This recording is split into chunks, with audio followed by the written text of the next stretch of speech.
7 proses kamu diciptakan. 3 kegelapan. Dia menjadikan kamu dalam perut ibumu kejadian demi kejadian dalam 3 kegelapan. Yang berbuat demikian itu adalah Allah Subhanahu wa taala, Tuhan kamu, Tuhan yang mempunyai kerajaan. Tidak ada Tuhan yang berhak disembah selain Dia. Maka bagaimana kamu dapat dipalingkan? Quran Surat Az-Zumar ayat 6. Kata 3 kegelapan di atas dapat merujuk pada 3 tahap pertumbuhan bayi di dalam rahim. Hal tersebut telah dibuktikan dengan adanya perkembangan sains.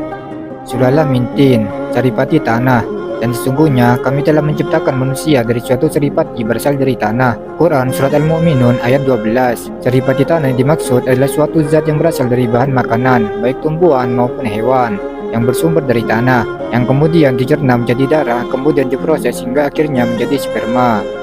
Nutfah, air mani. Kemudian kami jadikan saripati itu air mani yang disimpan dalam tempat yang kokoh, rahim. Quran Surat Al-Mu'minun ayat 13. Makna asal kata nutfah dalam bahasa Arab berarti setetes yang dapat membasahi.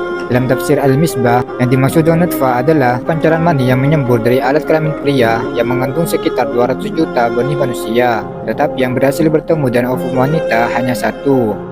Alaqah, segumpal darah. Kemudian air mani itu kami jadikan segumpal darah.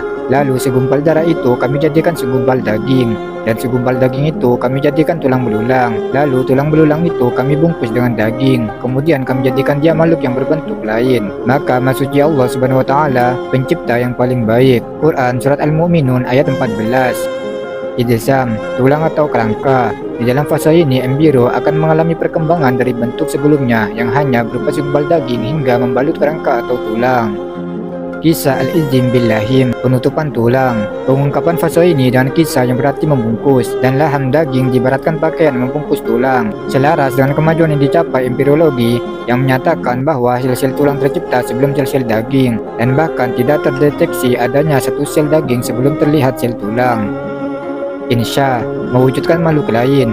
Tahap ini menandakan bahwa ada sesuatu yang dianugerahkan kepada manusia yang menjadikannya berbeda dari makhluk lainnya, yaitu ruh yang menjadikan berbeda dan makhluk lainnya. Wallahu a'lam bishawab.